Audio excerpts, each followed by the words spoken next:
We'll start again.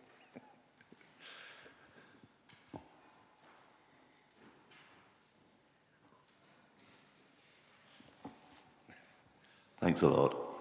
You can hear now. Great. I'll start again so that... Good morning, everyone, and welcome to Rosslyn Hill Chapel, a spiritual home for open minds. I'm Andrew Appleyard, Chapel Trustee, and your worship assistant for today's service, which is led by Lindsay Stevens on nurturing each other in winter. Well, very warm welcome, Lindsay. We have a creche for children aged 2 to 5 and a children's programme, Bright Lights, for older children. Babies under 2 are welcome in the creche if they are accompanied by an adult. If you're watching at home, please join the virtual side aisle at midday. The Zoom link was in the weekly email, and you can find it via the link in your YouTube description. And to those of you in the chapel, do join us for refreshments in the side aisle after the service. Our bookcase library over here is now available every Sunday, where you can borrow books about Unitarianism and other world religions and philosophies too. If you borrow a book, please write your details in the blue book before removing it. At 1:45 from here, Katie Gosling is leading our Mitzvah Day social action, bulb planting. Please see Katie after the service if you wish to participate. At 6 p.m. this evening, we have our regular 30-minute mindfulness. And then at 7, we have a Heart and Soul service, which is led by Reverend Michael Allure from the Golders Green Unitarians. You can find information about these and all our activities in your service sheet and on our website. You can also pick up a copy of the Open Mind newsletter from the refreshment area. Our collection will take place during the closing music. You will have an opportunity to make a donation by cash or by card. Today's offering will be split between the upkeep of the chapel and this month's cause, Combat Stress, a charity dedicated to supporting veterans' health.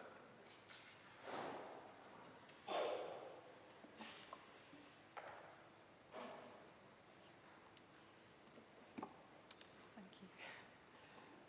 So, our opening words. Sometimes our light goes out, but is blown into flame by another human being. Each of us owes the deepest thanks to those who have rekindled this light. Those are the words of the philosopher Albert Schweitzer. Hello, everybody, and as Andrew mentioned, my name's Lindsay. And it's really lovely to see you all here this morning on such a lovely, brightening winter's day. And our theme this morning is nurturing ourselves and nurturing each other.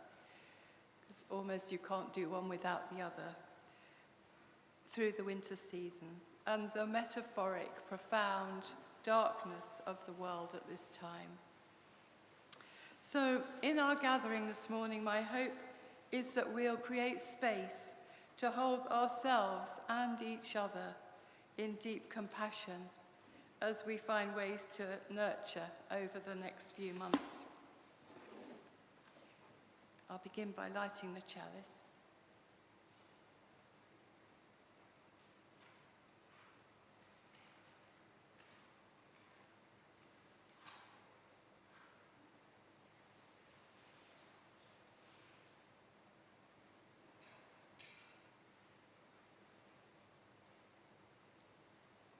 And our chalice lighting words are from Debra Faulk.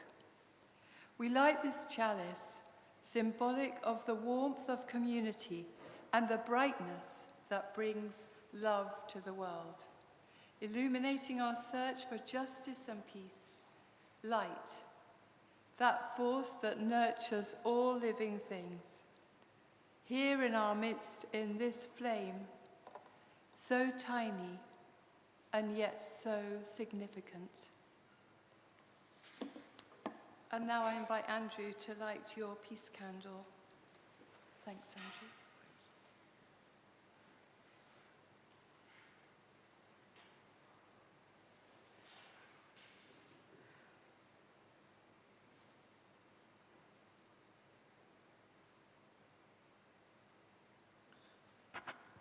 I light the peace candle in hope that through discussion and negotiation we can end war. Thank you, Andrew. So I invite Katie now to come and share our story with us this morning.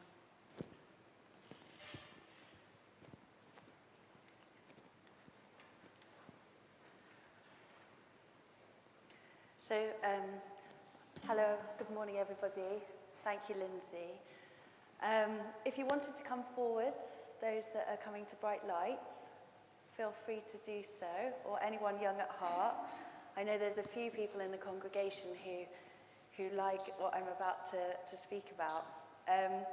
Today is Sunday the 23rd of November, and it's Mitzvah Day, and mitzvah is a word used in the Jewish tradition to talk about kindness to others. So just as Lindsay talked about how we nurture ourselves to nurture others, and we can't do one without the other, so too is mitzvah about doing both a surprise or a planned kindness to others.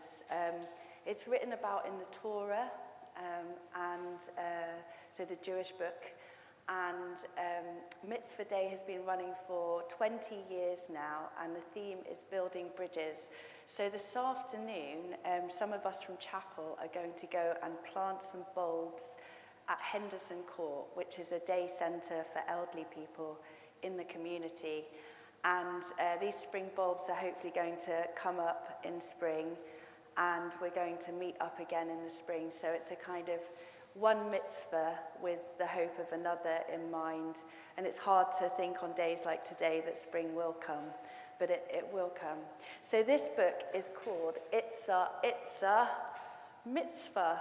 And on each page, you can either say the words in your mind, or if you want to join me and say it out loud, that would make me very, very happy, and hopefully everyone else. So It's a Mitzvah by Liz Sunby.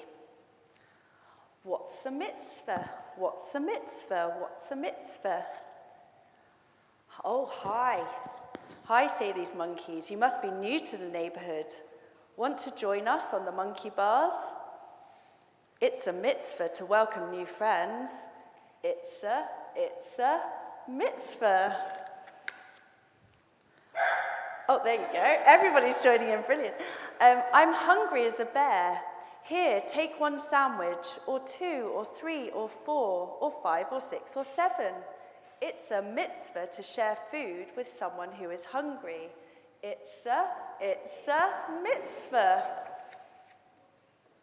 Phew, I'm getting tired. I guess I'm not a young buck anymore. Grandpa, would you like to rest under that tree? I'll wait with you. It's a mitzvah to help someone who is older. It's a mitzvah. Whoops, one stick too many. I broke our cozy new lodge. No worries, we will rebuild it. It's a mitzvah to forgive someone for making a mistake.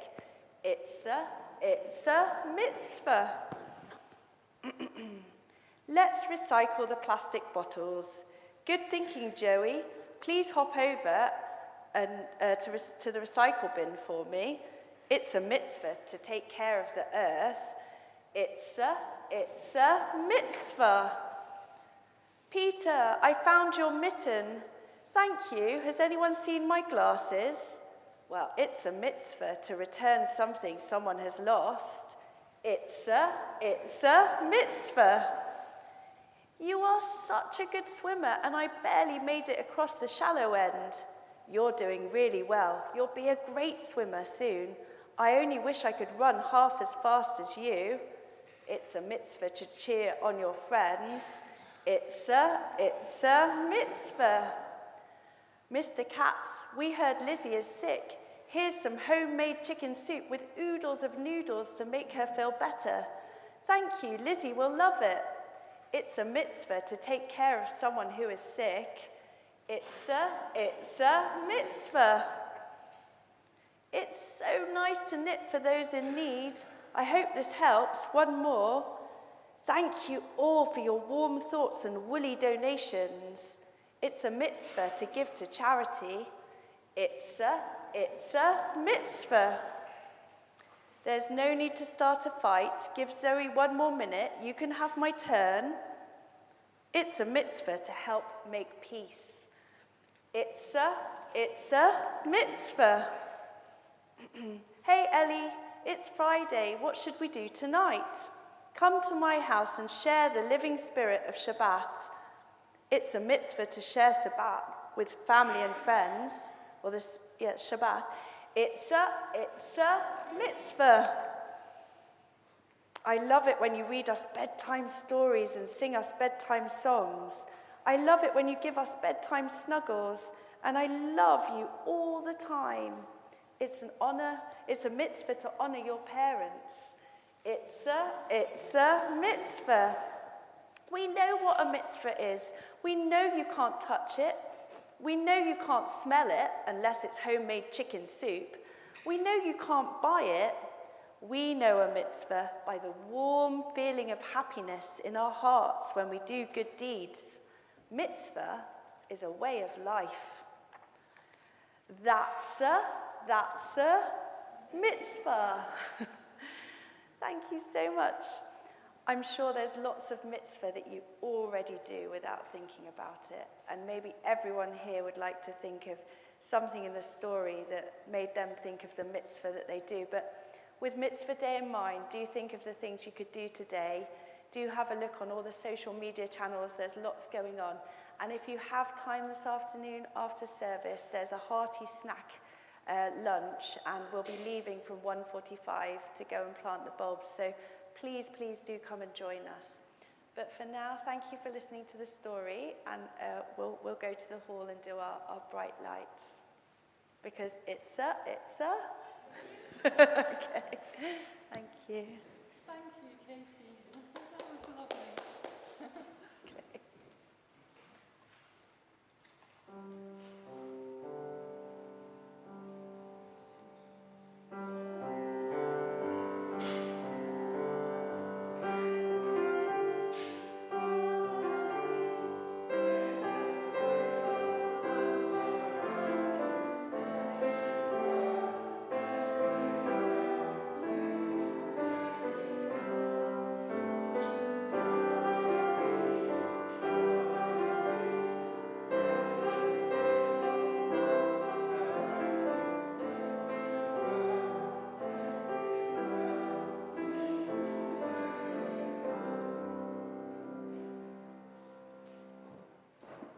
Lovely.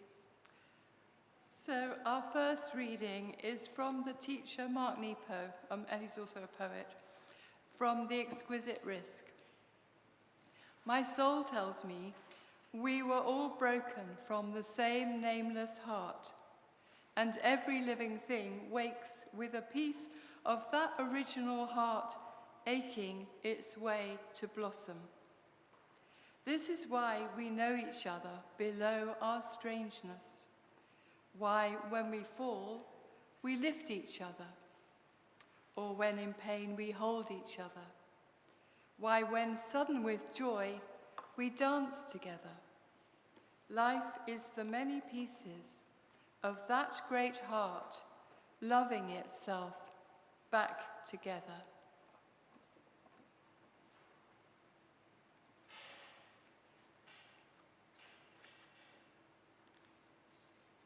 And I invite Andrew now to share our second reading.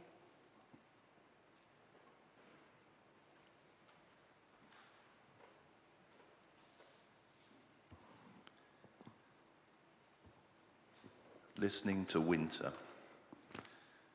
I am listening to the roar and to the quiet of winter. I am listening to beauty that sometimes remains unseen. I am listening. I am listening to the seed hidden in the earth. I am listening to the dark swallowing up the light. I am listening to the faith rising out of doubt. I am listening to the need to believe without seeing. I am listening. I am listening to the season of contemplation, to the urgency of our world's need for reflection. I am listening to all that waits within the earth, to bulbs and seeds, to deep roots dreaming. I am listening to the sacred winter rest. I am listening. I'm listening to the long nights, comforting darkness, fruitful darkness. I am listening to the sparks of hope within the darkness. I am listening to storms raging out my window, to storms raging in my heart. I am listening. I am listening to the kind permission of the season, to rest more often, to reflect more deeply, to pray without words. I am listening to the sacrament of non-doing. I am listening. I am listening to the quiet life in the winter's womb. I am listening to winter, nurturing spring. I am listening to brilliant winter sunsets and lovely frosty mornings. I am listening to the poetry of winter. I am listening.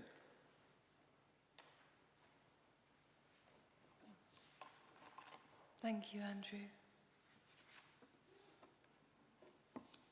So let's join our voices now in our first hymn, number 24, Come Sing a Song With Me.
Michael. Thank you, everybody. Yeah, that feels very precious, the nurture of being together. And those roses in the wintertime, I've got a few blooming in my garden, and I wonder if you have or you've seen them around, just the odd one. And I now invite you into a time of prayer and reflection. We come together with our hearts by moment full of joy and by moments full of concern. So if you're holding somebody, a place or situation in your heart this morning, I invite you to say their name out aloud if you wish in the coming moments of stillness, so that we may also hold them collectively in our hearts. And we include this morning the friends and family of Beverly Davis, who was a driving force and long-time member of the choir here in the chapel, as news was received on Friday of her death, on Friday. So we hold her and her family and friends as well in our hearts.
Susie, Sama and her family.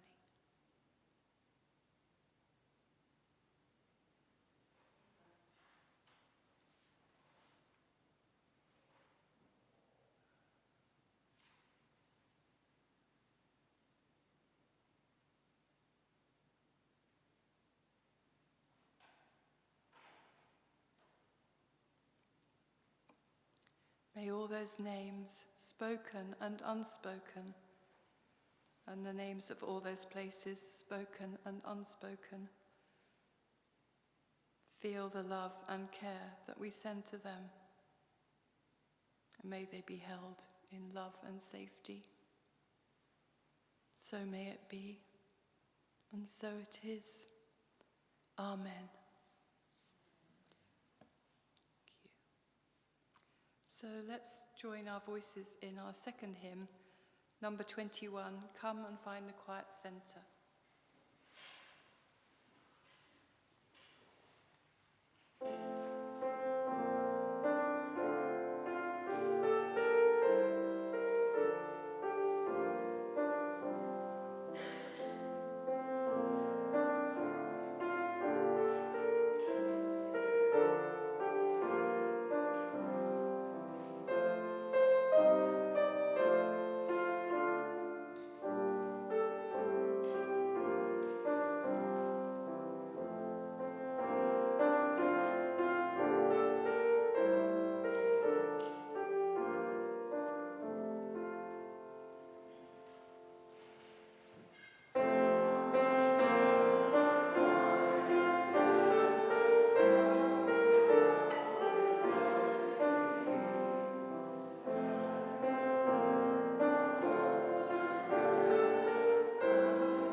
you.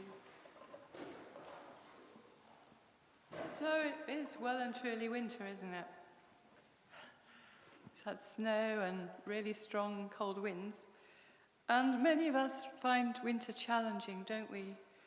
And it's a time when the cold and darkness can take us more easily into grief, loneliness, or low mood. And against the backdrop of continuingly shocking and heartbreaking world events, staying nurtured and uplifted is even more important and likely even more challenging for us. What we need to nurture ourselves at this time will differ to a certain extent, although I imagine there will be some common aspects. What is nurture for you, on the inner and the outer? And we'll explore this a little later on in our guided meditation. Our physical needs may be the easiest to recognize, though not always easy for us all to commit to for various complex reasons, though it's vitally important to tend to our body. The Danish term hugar, which is such a lovely word, I think it conjures up this sense of comfort. It speaks of winter nurture as creating warmth and comfort and finding joy in hunkering down into the stillness, darkness and cold of winter.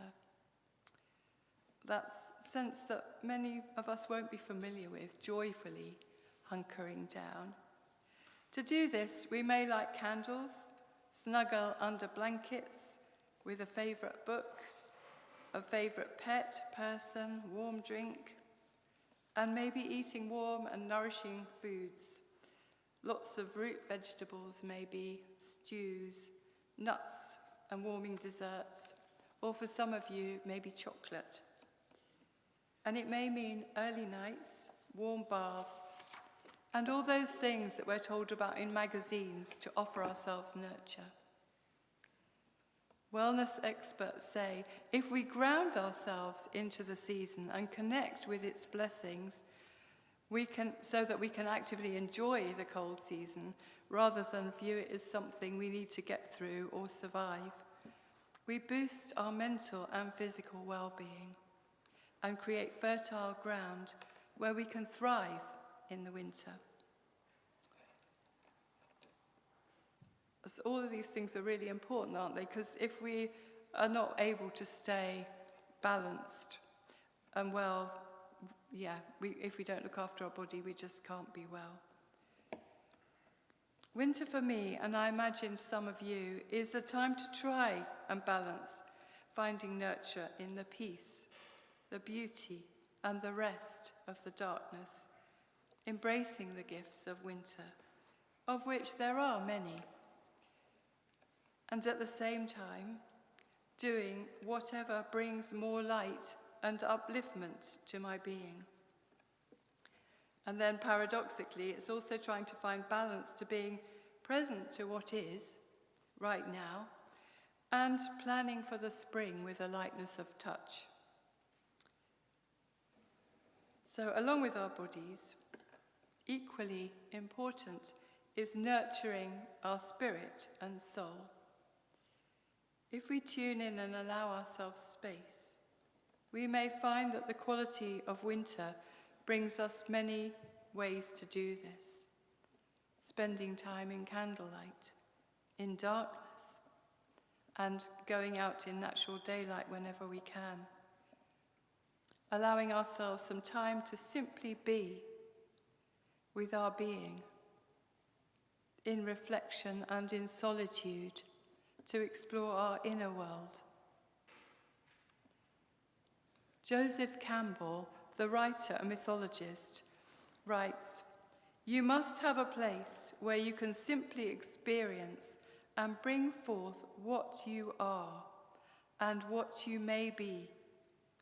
This is the place of creative incubation." Again, winter is a place of incubation for our soul to grow and bring forth, in the same way it is for a bulb or a seed in the earth, in the darkness.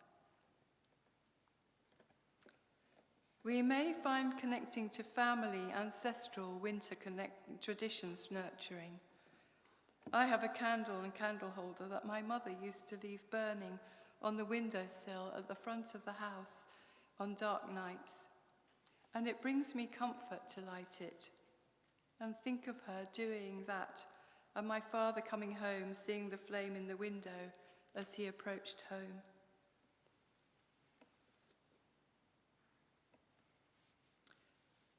So, and also spreading our nurturing arms out to embrace those around us, our friends and family, and accepting their nurturance of us is wonderful for both our physical, mental, and emotional well-being. Mark Nepo, whose words we heard in our reading earlier, suggests that nurturing oneself involves having an inner dialogue with the soul, exploring our gifts and the qualities of emptiness. And I feel that winter's dark evenings are some of the ideal times which offer us spaciousness, to have those inner dialogues with our soul. He also connects nurture with gratitude and compassion, seeing these as essential elements which bind people and foster emotional well-being. And there is much evidence to support this, and also to support the fact that it boosts our physical well-being as well. Pema Chodron, the wonderful Buddhist nun and teacher, speaks of nurturing primarily in the context of cultivating loving kindness, or maitri in Pali, and compassion for ourselves and others, which she says creates a cradle of loving kindness, where we can rest and be nurtured by our own wisdom, our own courage and goodness, and that of others, which we then take in and reflect outwards into the world, which is such a beautiful idea, isn't it? Reflect it out into the world. I feel these ways of being with ourselves and with each other is always important especially through these painful and frightening unfoldment of world events, as they may challenge us to stay connected to both ourselves and each other. We may tend to withdraw to protect ourselves, or feel low and withdraw, though it's even more imperative in a way to keep finding all the ways to remain present, to remain loving, open, connected, and listening to ourselves and each other and our needs. The writer Bayo Akamalafe, and I know I've not pronounced his word correctly because I've heard him say it, and it's really sing-song, the way he says it, says that when times are urgent, slow down. And times are undoubtedly urgent, and we need to slow down. And the invitation to slow down feels like one of the really nurturing gifts of our English winter. So wintertime can be a time of opposing invitations in a way, to spend time in solitude and reflection on our inner world, and being together, nurturing relationships and enjoying our friends, our family, and our communities, giving and receiving love, and reaching out for connection at every opportunity. Love and connection root us and are perhaps at least a partial antidote to all that is dark in ourselves and in the world.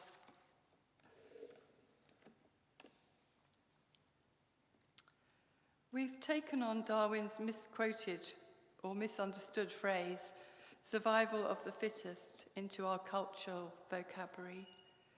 Though therapist Dr. Louis Cozzolino has coined a term, survival of the nurtured, which really resonates so deeply. We are here to support, enjoy, and nurture each other.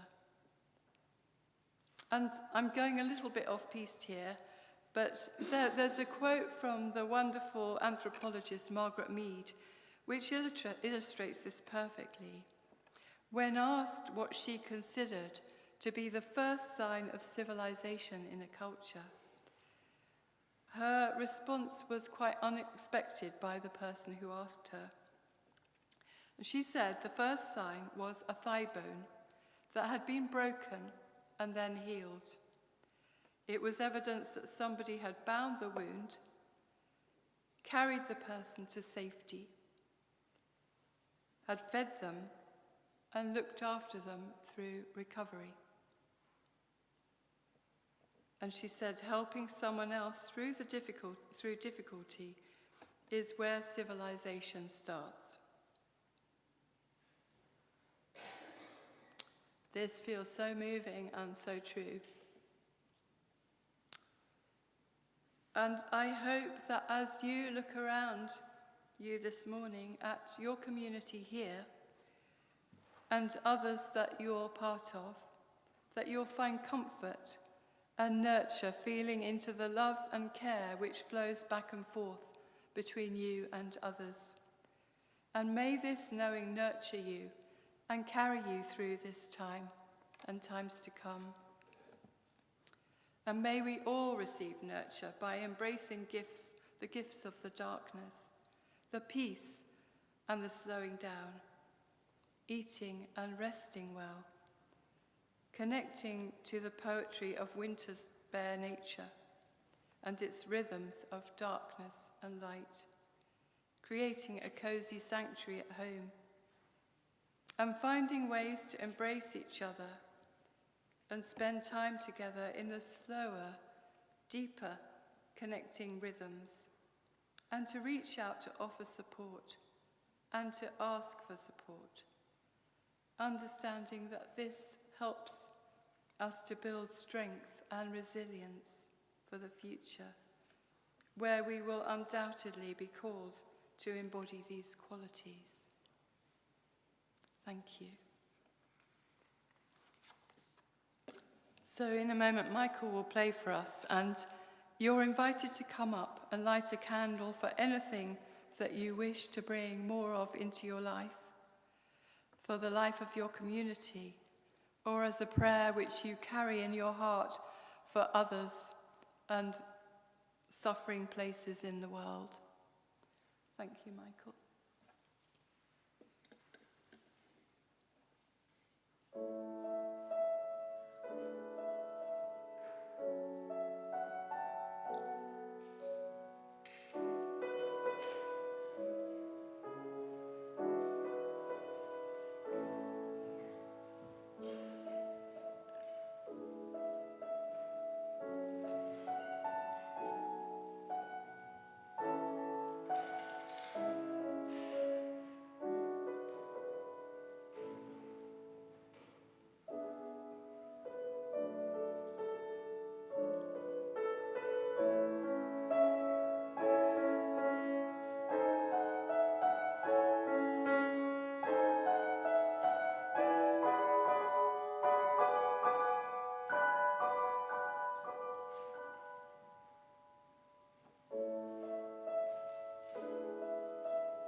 Thank you, Michael. That was beautiful. And thank you all for the light of your prayers.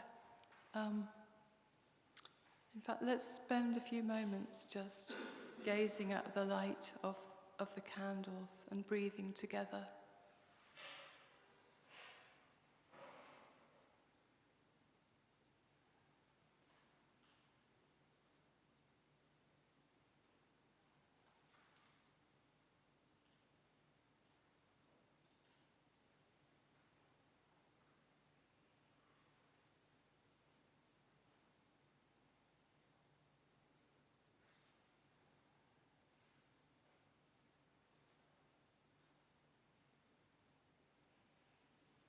Thank you.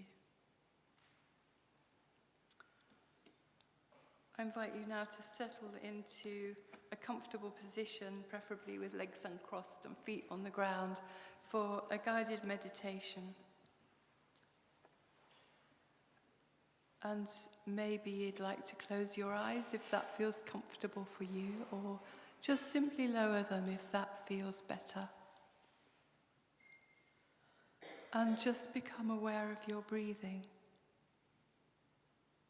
your in-breath and your out-breath gently, without changing anything.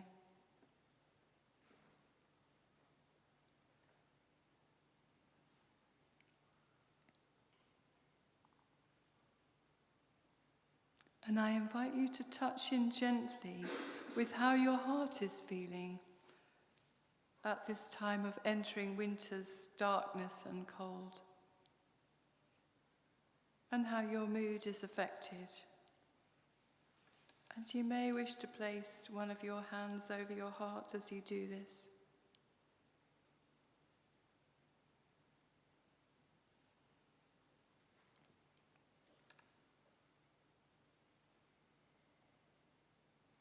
And I invite you to ask yourself, what would nurture your body most at this time? What does your body most need at the moment?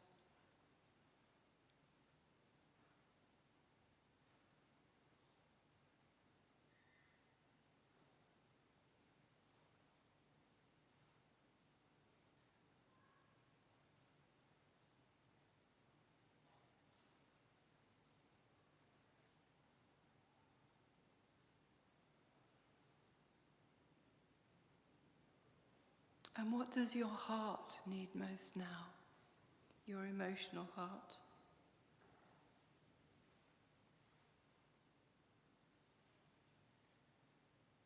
What would most nurture your heart?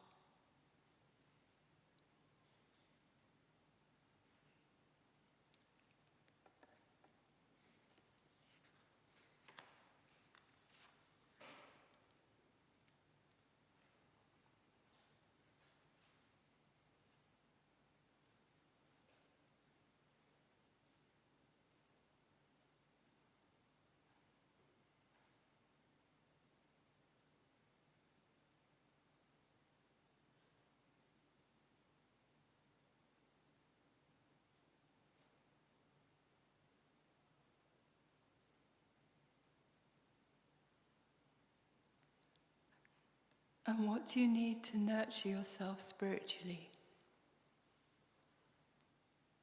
to support your well-being at this time of physical winter?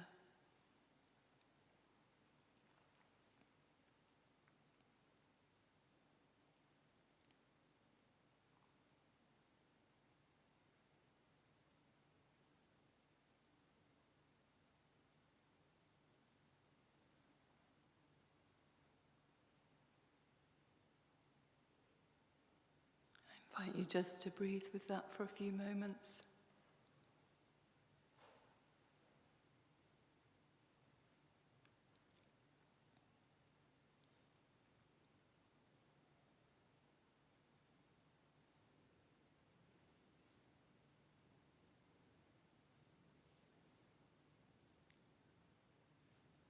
And now you may wish to ask yourself if there's anything you can do to help nurture somebody you know who is struggling with this dark time.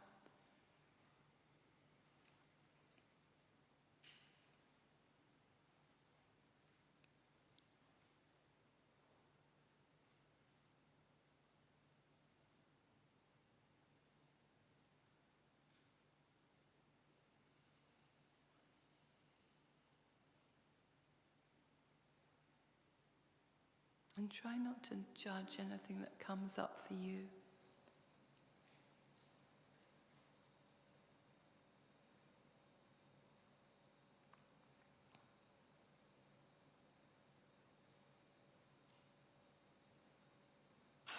And finally, is there something you can offer your community to foster nurturing connection, to feed your souls together?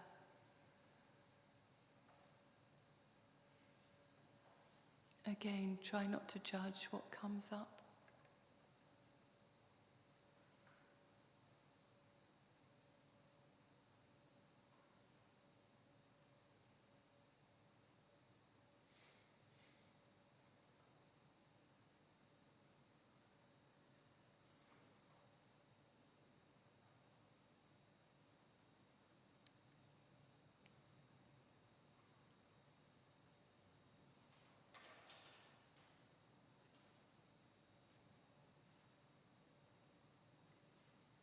And now I invite you to reconnect with your in-breath and your out-breath.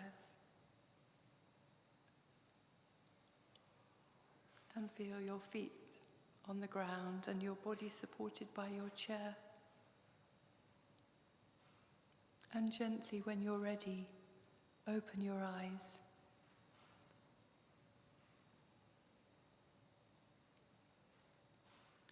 Thank you.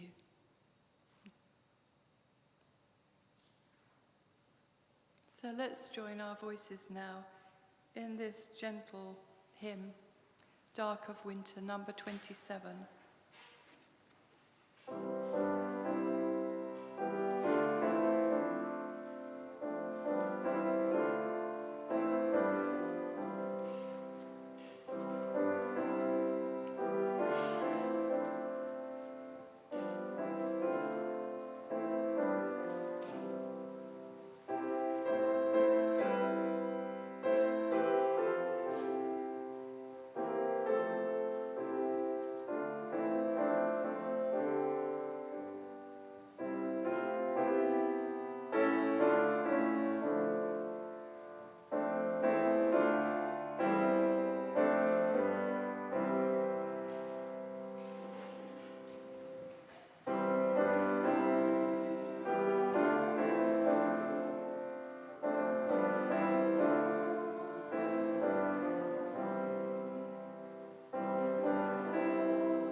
Thank you so much. I love that hymn. Do sit down. Thank you. Thank you, Michael.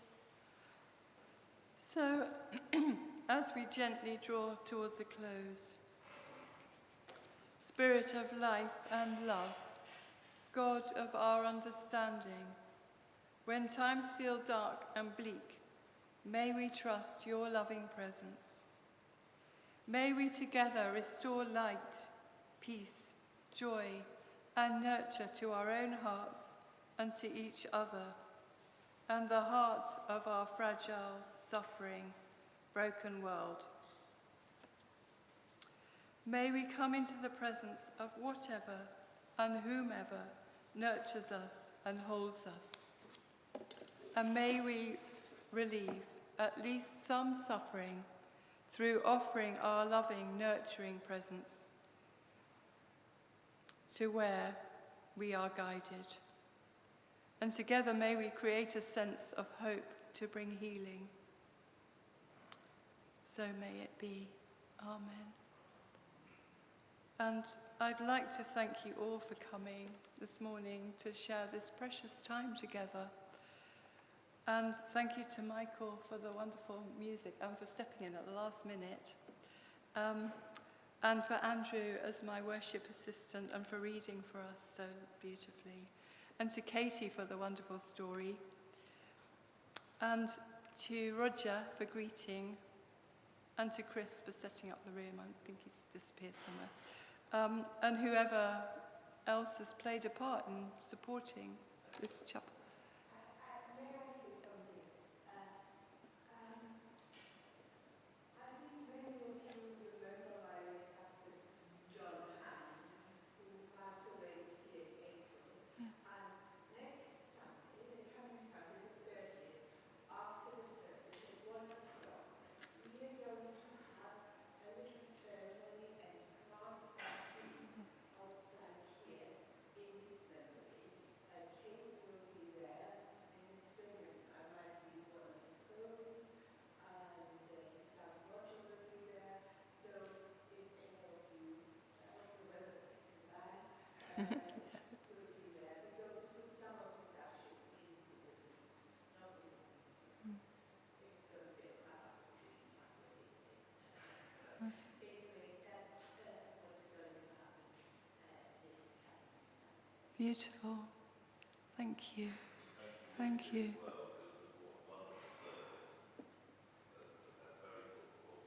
Thank you. Oh, thank you.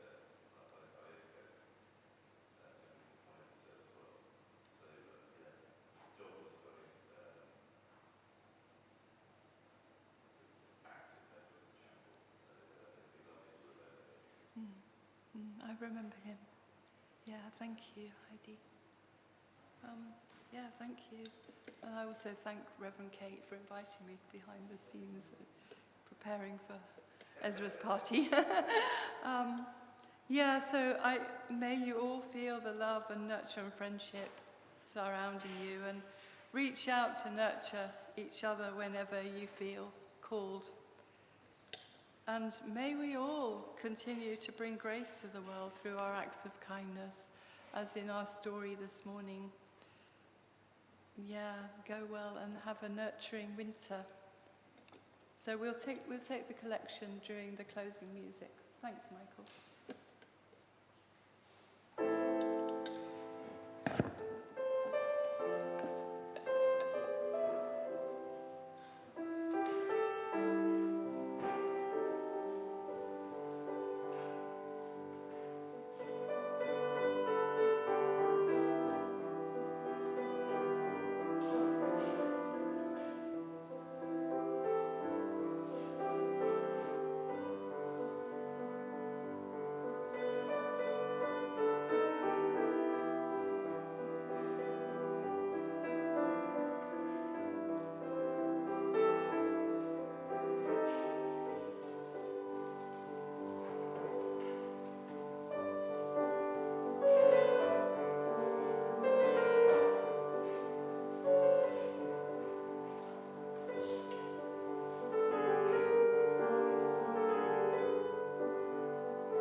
Thank you, everybody. Please join us for tea and coffee in the side aisle. Thanks so much, and look forward to seeing you again soon. And thanks so much, Lindsay, and to Michael.